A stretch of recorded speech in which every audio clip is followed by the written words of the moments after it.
Since his release from prison last year, Gucci Mane's victory lap has been essential viewing. There's been clone rumors, a public proposal to Keisha Kayr from courtside at the Atlanta Hawks game, a New York Times best-selling autobiography, and a wedding that will be aired on BET. However, with a work ethic that has been focused on quantity of material, I just kept force-feeding them over and over, and that's what got me my cult following, he told us in our latest issue cover story. Gucci is yet to produce his magnum opus. Ahead of its release, Gucci told us that his 11th studio album, Mr. Davis, is a time capsule, documenting the ups and downs of the past year and change, from traveling internationally for the first time, to the deaths of his father and peers like Shawty Lo and Bankroll Fresh. Gucci's personal favorite of his discography, Mr. Davis looked slated to be that career-defining album, the perfect insight into everything Gucci. It starts off that way, with the work-in-progress intro, in which he drops an abridged autobiography going from piss-poor, sleeping on the dirt floor to his post-prison rehabilitation over Murda Beats production. But unfortunately, that reflective Gucci only appears in flashes throughout the feature-heavy track list. As he dives into a slew of club-primed bangers, one of the most instantly noticeable element of Mr. Davis is the weight of the beats.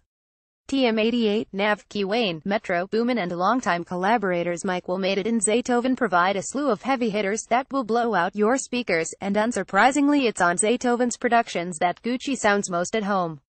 With the big beats come the big guest features, including Nicki Minaj, The Weeknd, Migos, A$AP Rocky, Big Sean, and Ty Dolla $ign. So much talent is always going to shine through, and Mr. Davis' high-profile guest selection often overbears Gucci's own voice and direction.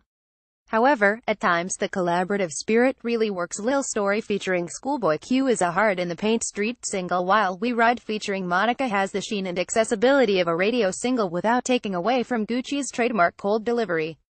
At 17 tracks in length, there are inevitably some lower points. Money Make Ya Handsome is as bitter as any of pre-prison Gucci's output, albeit a little more self-aware. All my bitches love me, they love me for one thing, money keep her coming, so I'ma keep some money, sees Gucci playing Sugar Daddy. While the Chris Brown-assisted lead single Tone It Down plays out like a pound shop recreation of Drake's Portland. Like the majority of Gucci's major label albums, Mr. Davis is a roller coaster ride of peaks and troughs, unfortunately not quite living up to the definitive record that it's billed to be. However, with another album just around the corner, Gucci is already shouting about El Gato the Human Glacier. There is plenty of time for Guap to build upon the formula that already has him winning. 710 words. Matthew Cooper. Join us on Vero as we get under the skin of global cultural happenings. Follow Clash Magazine as we skip merrily between clubs, concerts, interviews, and photo shoots. Get backstage sneak peeks and a true view into our world as the fun and games unfold. By Clash Magazine.